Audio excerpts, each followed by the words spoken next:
Hi, welcome to Bonano TV. My name is John Kasonso, and I am broadcasting out of the Hawkeye State of Iowa, right in the middle of the United States. On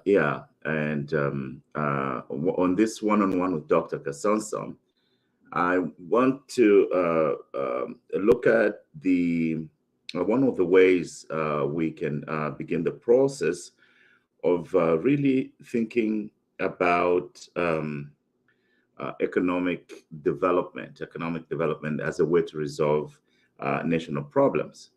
And I will be back shortly with the topics.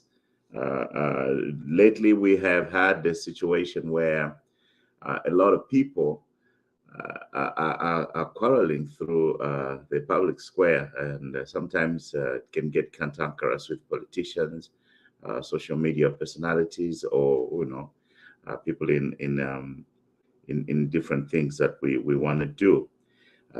So I think it's time for us to take seriously the problems of our country and begin to rethink and make some ideas public rather than just as a privilege of a few people in special corners. So I want to have a few more people show up here, and then I can be able to start the discussion. Time to have this piece of music. This is Pamujipa Ruwabo. I will explain what that song means later, but I want you to enjoy this piece of music as we prepare for this a short but great show nevertheless. Welcome. Pamujipa Ruwabo.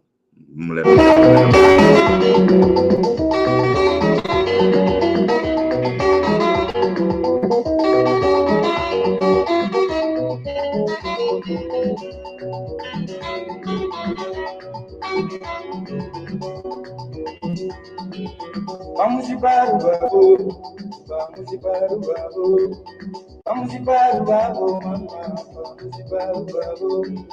Amiga tinka yepone, tinka yepo, amiga tinka yepone, tinka yepo. Babuliza kunena manatine, babuliza kunena, babuliza kunena, mana mama babuliza kunena. Babuliza miyebe kine, babuliza miyebe, babuliza miyebe mama, babuliza miyebe, babuliza mubera kine, babuliza mubera. Vamos de baru-baru, vamos de baru-baru, vamos de baru-baru, mama, vamos de baru-baru. Amiga tinka yepone, tinka yepo, amiga tinka yepone. Babuliza kunena ngana kine babuliza kunena, babuliza kunena ngana mama babuliza kunena, babuliza miyebe kine babuliza miyebe, babuliza miyebe mama babuliza miyebe, babuliza kubera mama yo yo.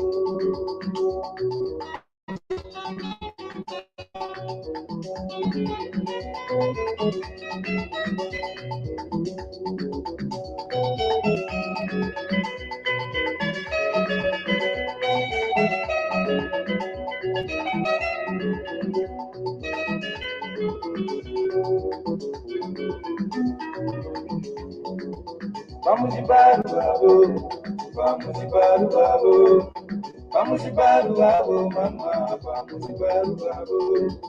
Amiga tinka yepone, amiga tinka yepo, amiga tinka yepone, amiga tinka yepo. Babuliza kunena manakine, babuliza kunena, babuliza kunena mana mama, babuliza kunena. Babuliza miyebe kine, babuliza miyebe, babuliza miyebe mama, babuliza miyebe, babuliza kubera kine, babuliza kubera. Vamos de baru-baru, vamos de baru-baru, vamos de baru-baru, mama, vamos de baru-baru.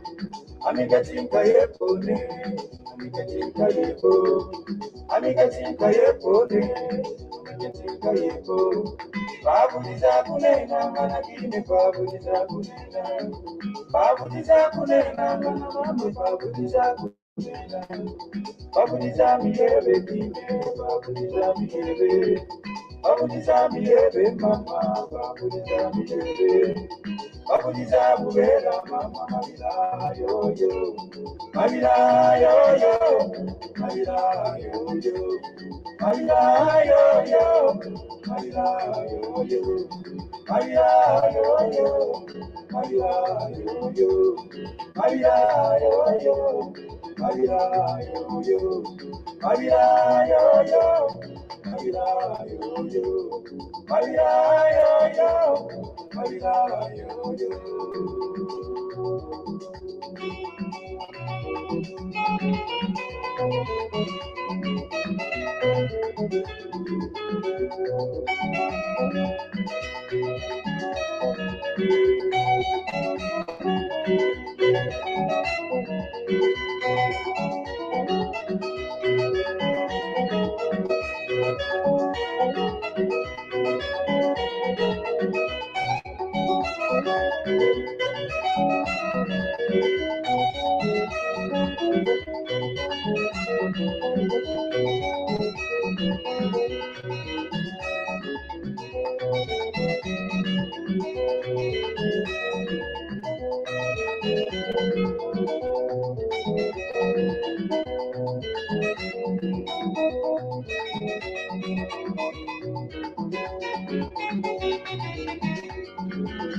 Yeko yolele,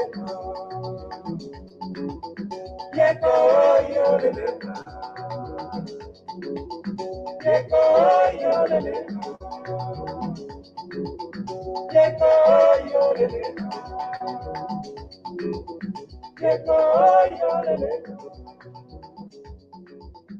yeko yolele. That's a great piece from the Mulamena Boys. Basically, in that song, they decry the village where people just quarrel and fight and speak against each other. They don't put their heads together to do something constructive. And my prayer for Zambia is that it just doesn't become Pamujiparuao. Whether something bad is taking place, people are just, quarreling, or if something good happens, people are just still quarreling. It's like the loss of interest in everything. So we can turn the country into Pamujiparuao. Yeah, because if we do, then the next part comes in. The singer is saying he does not want to be part of a quarreling village. I really don't want to be part of a quarreling village.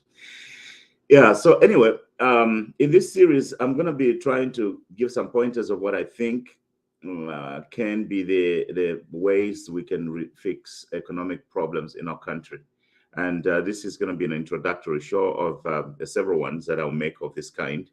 One of the greatest needs in the public life of our country is to develop a constructive economic development theory. Now, the assumption in this broadcast is that theory informs practice and practice informs theory.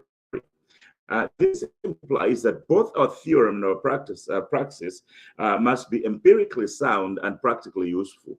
Empirically sound and practically useful. That's the first assumption I'm coming at this topic with. So we must understand what we are doing in order to understand both the prospective results of our actions at individual level and in aggregate. In the same way, it is this understanding that helps us explain truthfully and accurately the desirable outcomes and not so desirable outcomes of our public policies. So I have often heard the PF, their cadres, because that was my government for a long time, maybe 10 years. I have often heard their cadres tout the notion that in the last 10 years, our government was focused on bringing development to Zambia. So in their understanding, the role of government was to bring development to the people.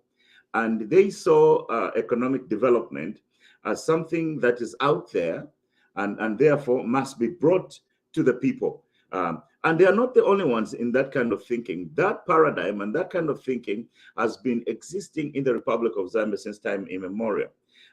In simpler terms, let's say in a village where women carry water buckets on their heads from a nearby river, bringing development is taking boreholes to their village to save them from the trips to the river and the possible neckeks.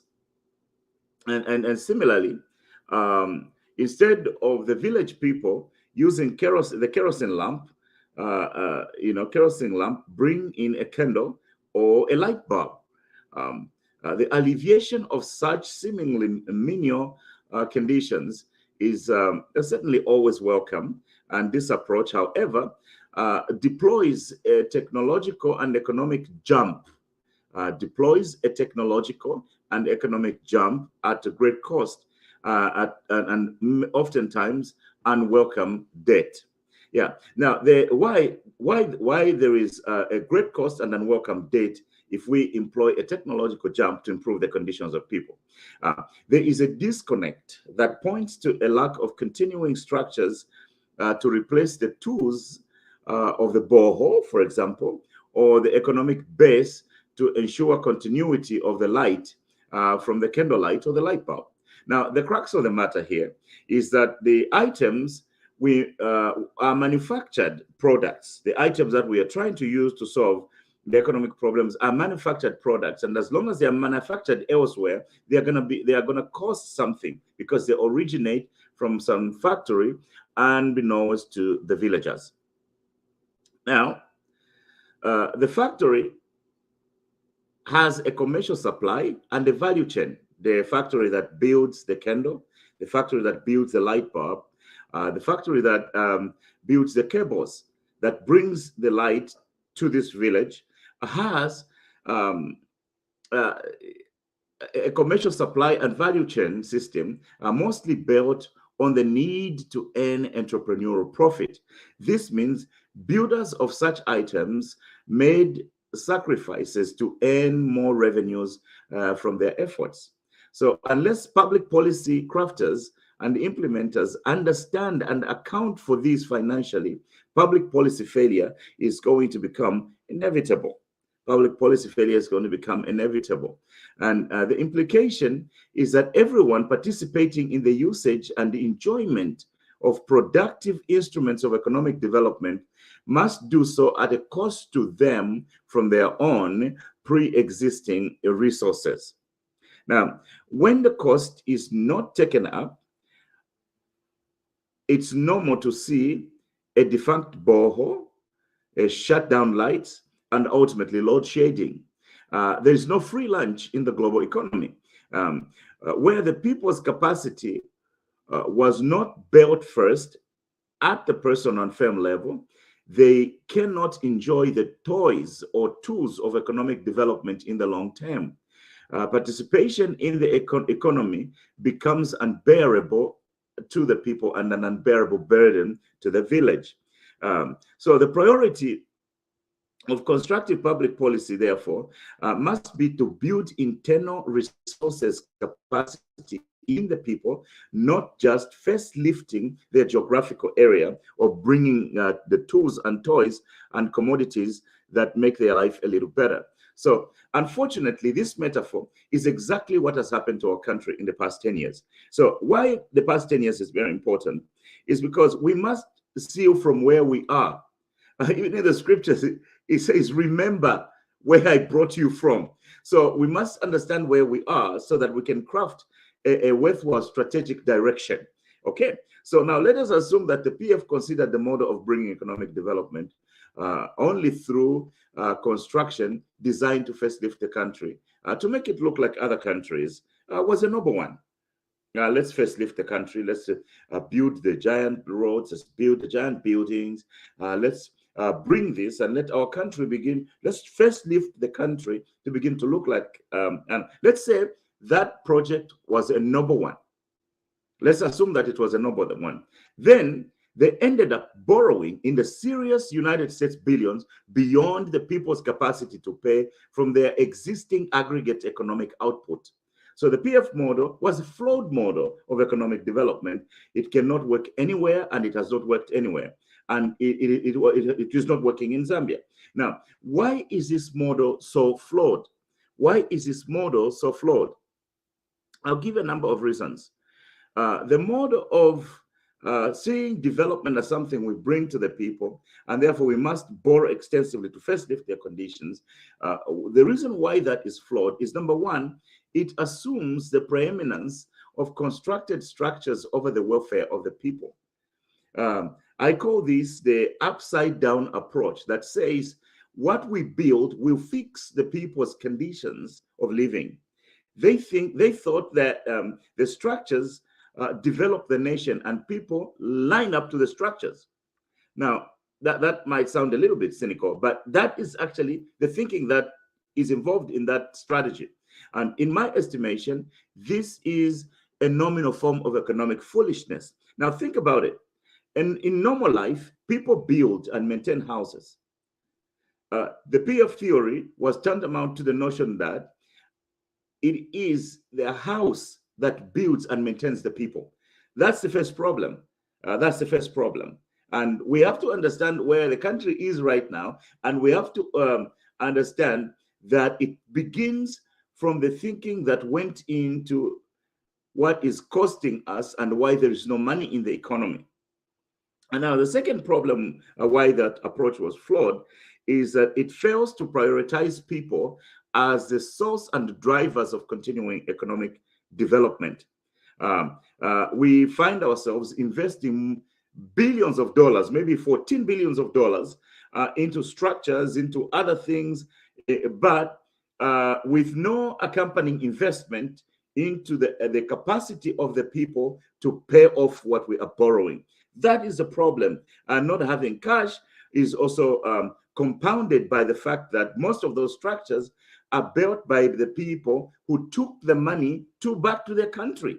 Back to their country. They left us as a good structure, but they took the money because they built it with their people and with their resource and other things. Now, the third reason why that kind of economic strategy or theory is flawed is that it sacrifices for benefits that people can never see or experience at personal level in the short to medium term. And four, it fails to connect the welfare of the people to the constructions in tangible and quantifiable terms. Now, my people, listen to me and listen to me very carefully. If economic theory doesn't make sense mathematically, then it is nonsense, and we should probably not do it. We should have probably never have done it. And five, it refuses, this strategy refuses to account for money needed in other sectors to sustain maximum utility of new structures built from senseless borrowing. And six, it promoted the structures at the expense of productive industry that employs people and feeds families from their work. And their rationale is that the structures created industry rather than the reality that industry must sustain and ultimately fund the structures that we are building.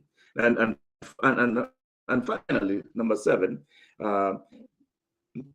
it lacked a model from among other advanced economies within the global economy. So in a nutshell, there is need to develop a more constructive economic development theory in Zambia. And the biggest homework for all thinking people in our country is to rethink our future and enhance the strategic direction of our country. So now that should be the starting point, having a constructive economic theory. Now, how are economic problems resolved? How are economic problems tackled in most societies around the world? Economic problems are usually public problems, and the clearest and most important and the strongest method is to harvest the problem, to see an opportunity in the problem. Therefore, enterprise has become the go-to thing for us to create economic development in most other human societies. So if we have a problem, let's say we have a problem of load shedding in Zambia. We have a problem of load shedding in Zambia. How do we fix it? The way to fix it is not to pile up debt on more debt that we already have. The way to fix it is to release enterprise. So that means having people in the economy who can see an opportunity that this is a problem that needs to be resolved. Now, why are we having load shedding? It means that we don't have enough generation of electricity. So the problem of generating electricity is an incredible economic and entrepreneurial opportunity. It means it calls for people with enterprise to gather in that place and begin to provide more electricity. It's not an opportunity for us to go and borrow some more. So now there are three players when it comes to enterprise that must come to the table in order for us to have economic development or resolve a problem amongst the people. The first one is the inventor of the product. And the second one is the entrepreneur who organizes the invention. And the third is actually the capitalist, somebody with capital. So when we see our leaders go to strike contracts to bring in the capital, they recognize that the two other players are in the country, but what we need is a capital for these technologies so we can generate more electricity and therefore create enterprise around that activity. That enterprise is what will create the jobs, that will create the paycheck, is what will resolve the load shedding, and is what will resolve everything. So we can see that this process is not short term, it is long term, it's medium to long term. But it's really the way to resolve problems is to use enterprise. So this is part one. I wanted to just throw in these ideas on this broadcast. But in the next broadcast, I want to talk more about initiating the economic development process through creating strong enterprises that resolves the existing problem.